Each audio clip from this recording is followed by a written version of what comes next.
Rascal does not dream of his first love review. It has to be said that the end of Rascal does not dream of a dreaming girl left us with a terrible cliffhanger. And the series returns for its 7th volume with Rascal does not dream of his first love, which aims to bring this particular storyline to its conclusion. Does it do a good job? Let's find out. At the end of Rascal does not dream of a dreaming girl, Sakota was prepared to be killed in a car accident as foretold by a version of Shoko from the future. This would mean his heart is related to Shoko in the present, who will die without it. But at the last moment, Sakota is pushed out of harm's way by his girlfriend, Mai, who was killed in his place. Unsurprisingly, Sakota is wrecked by the death of Mai, the one person who he has been able to depend on, no matter what was happening around him. Now how he is supposed to go on living without her, living with the guilt that loving him is why she died, something that her little sister Nodoka and her mother blame him for. If that it isn't bad enough, the press are also hounding Sakota, hoping to learn more about the accident that killed a rising star like Mai. To escape the media, Sakota ends up staying with his best friend Ryo Futoba.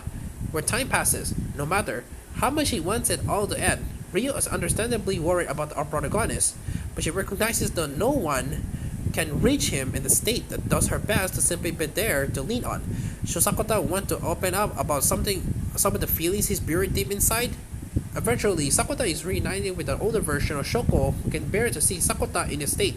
She lets him on a secret bet that will allow him to save Mai, but it means sacrificing Shoko's future to give it that neither Sakota nor Mai will win up that this time, to giving her the heart transplant she needs.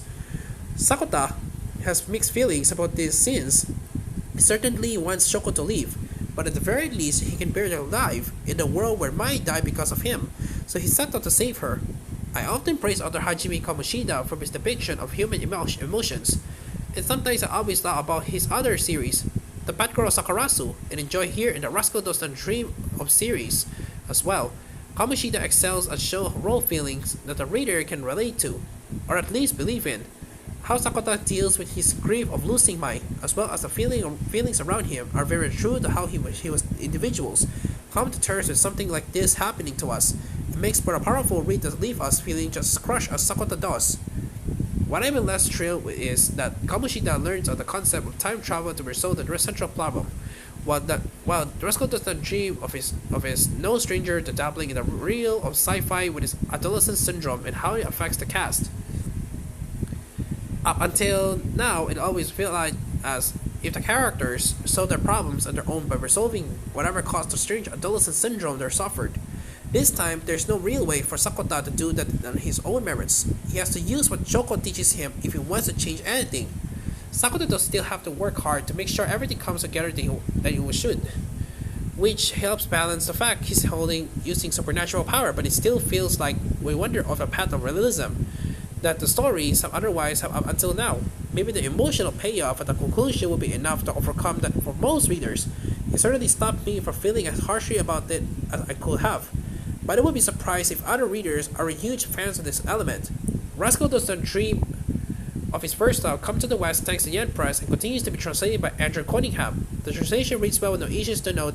The next volume of the series, Rascal Does Not Dream of a Sister's Venturing Out, is already available when Rascal Does Not Dream of a Knapsack Kid, set to follow in December. Fans of the series may also be pleased to know that the new anime project has been announced with a format and release date is still to be confirmed. Overall, Rascal Does Not Dream of His First Love brings one of the most emotional arcs of the series so far to its conclusion. While not everyone will be a fan of the way the story is resolved, it's hard not to appreciate the strength of Hajime Kamoshida's writing as it shows Sakota's struggles with grief. Certainly, this book is a reminder that when it's at its best, the series is incredibly powerful. 9 out of 10.